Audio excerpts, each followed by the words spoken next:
Hello, friends, fiends, and fellow UBTubers, and welcome to episode 754 of the Daily Comic and Collectible. Today, the collectible of the day is the Hasbro Toys, Marvel Comics, Marvel Legends series, Guardians of the Galaxy Legends line, Darkhawk action figure.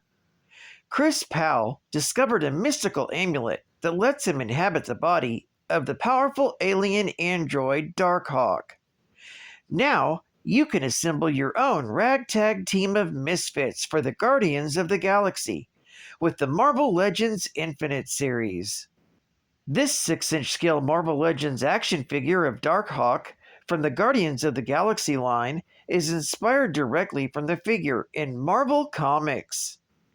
This 1/12 scale Darkhawk action figure features ultra articulation, with advanced movement in the head, arms, legs, and wings, making this a great addition to your Marvel collection. Darkhawk features intricate details with hand-painted deco, with superb design down to its sculpted wings. The Guardians of the Galaxy collection needs all the help they can get to save the galaxy from destruction, and with the Titus Build-A-Figure wave, they can literally build their ally. Just collect a set to create your own Titus action figure. The box set includes the Darkhawk action figure and the Titus head sculpt Build-A-Figure piece. Darkhawk comes in a collector's friendly window display box and was released in 2016 by Hasbro Toys.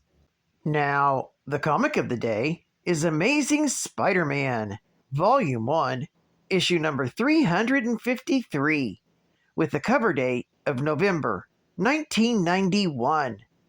This is part 1 of the 6-part Round Robin The Sidekick's Revenge story arc, with story by Al Milgrom, art by Mark Bagley, and cover by Mark Bagley. This story is titled When Midnight Strikes. The story opens in a secret underground bunker. Members of the Secret Empire observe their latest recruit, the cyborg known as Midnight, as he fends off a number of armed martial artists. Satisfied with the demonstration, Number 7 orders Midnight to stand down.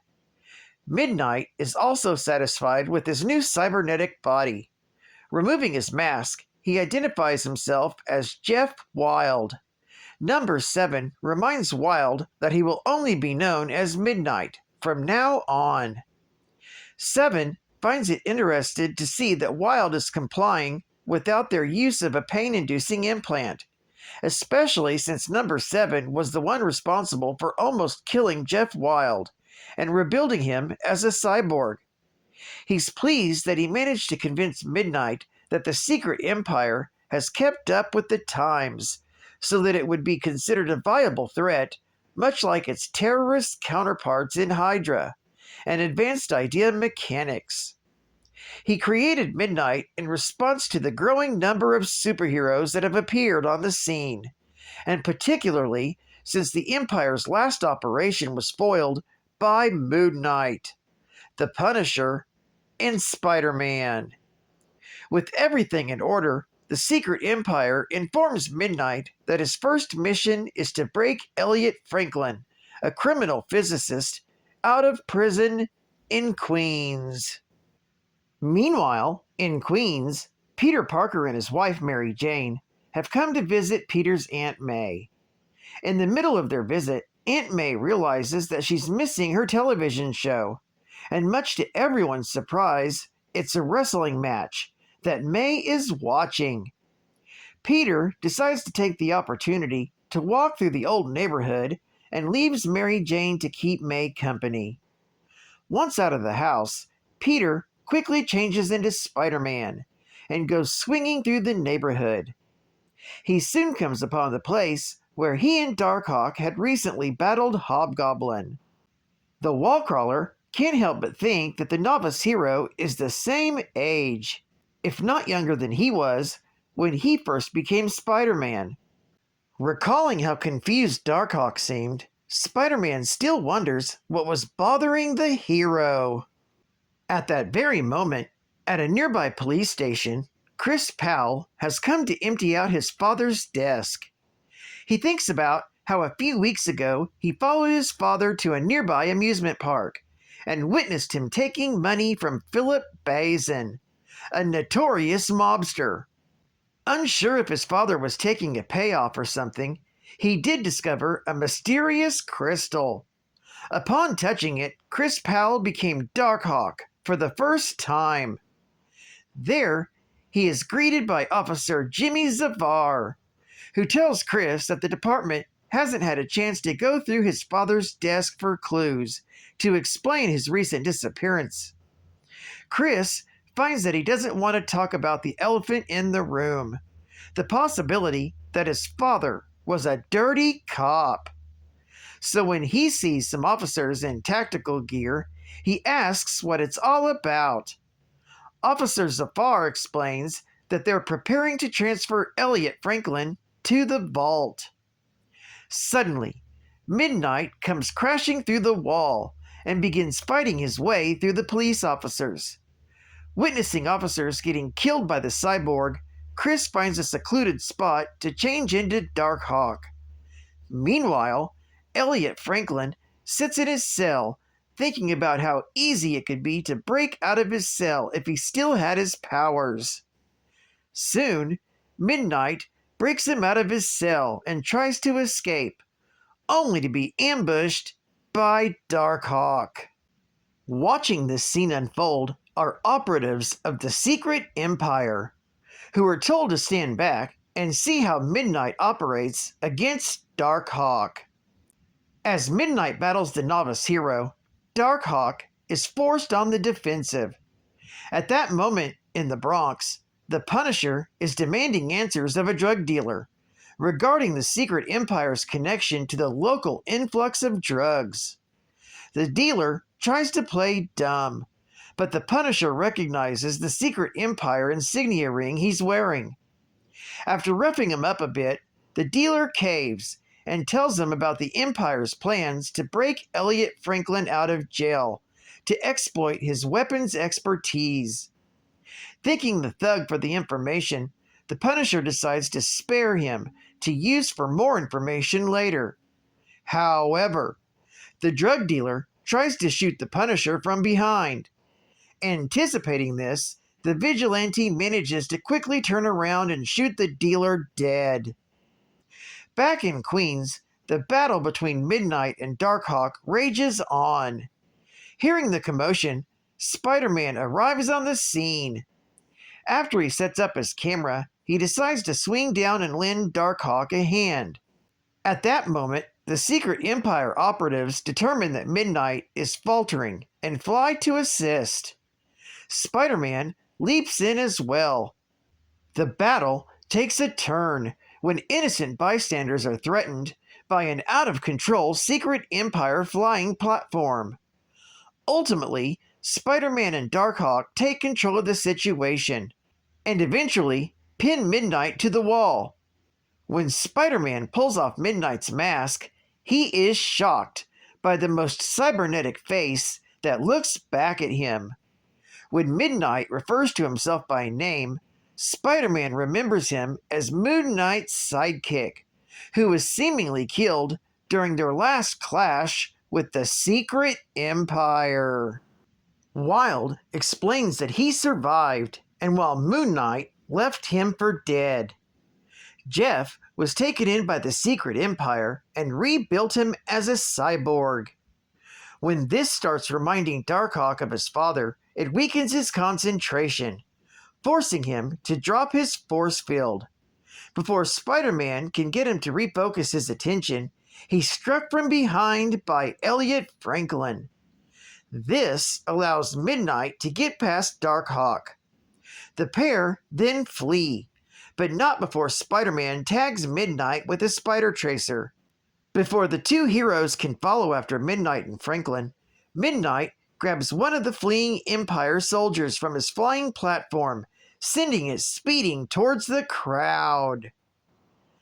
This story is continued in Amazing Spider-Man, issue number 354.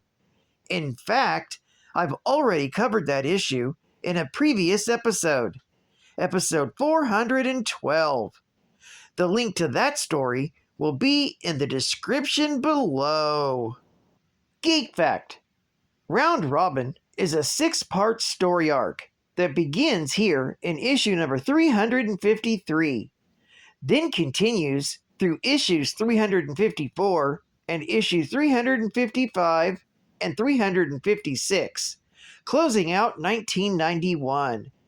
It then continues on with issue number 357 and issue number 358 from January through February of 1992 respectively.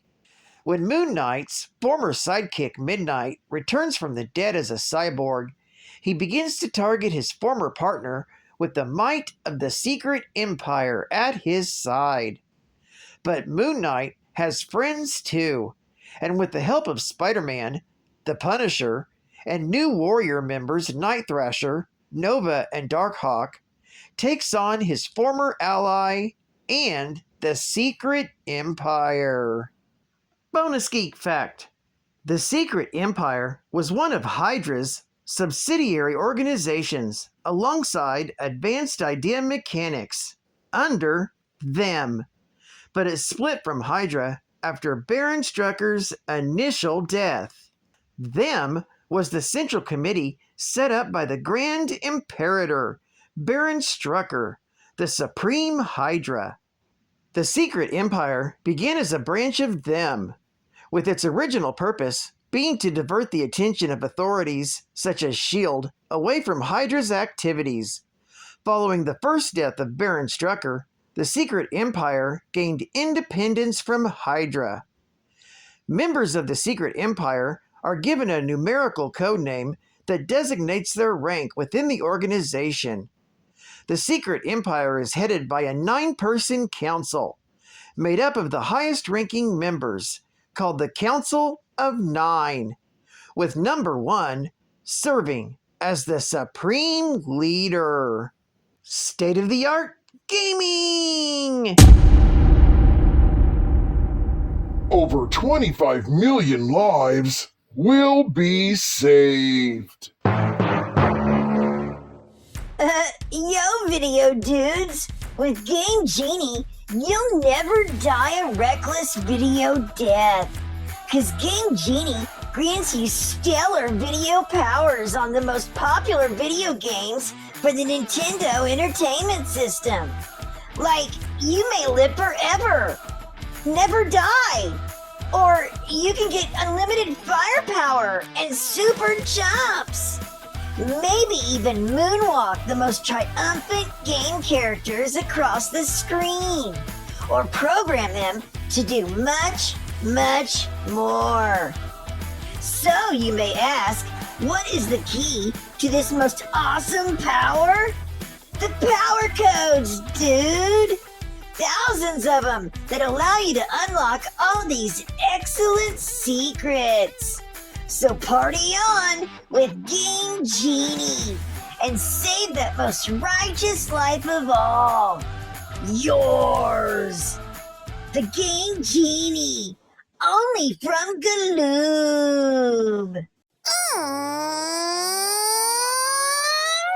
I wake up in the morning like my subscribers say, Captain, can't you get your shit right? Oh, I know my show won't be number 1, but Geek Facts are so much fun. Oh, Geek Facts just roll off my tongue. Geek Facts are fun. Geek Facts are fun. Geek Facts are fun. Oh boy, Geek Facts are so much fun. Chris Powell was the teenage son of Mike Powell, a cop, and Grace Powell, a district attorney. Following his younger twin brothers, John and Jason, to the abandoned amusement park across from his home, Chris discovered his father, taking a bribe from a mob boss, Philippe Bazin.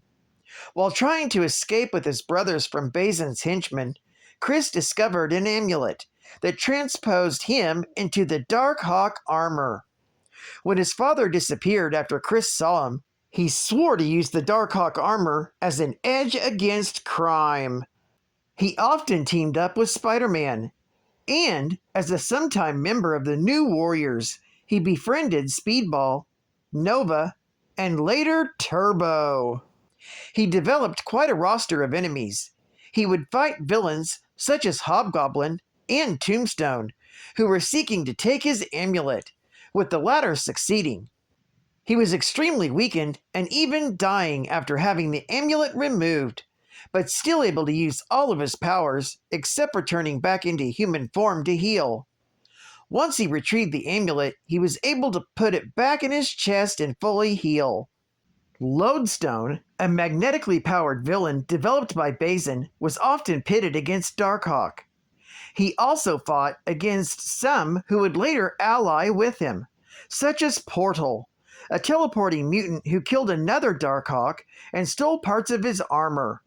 Savage Steel, which had been created by the secret police cabal that Chris's dad had been a member of, and Demek, a mercenary sent from the future to kill Darkhawk.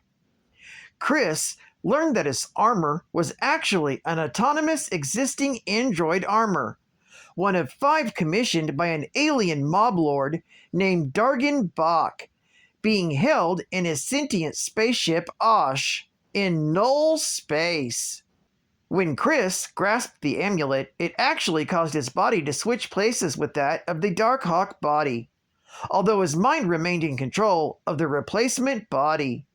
After helping them several times, Darkhawk was brought aboard the Avengers West Coast as a reserve member, but saw little action with them after becoming a member, because they were dissolving shortly thereafter.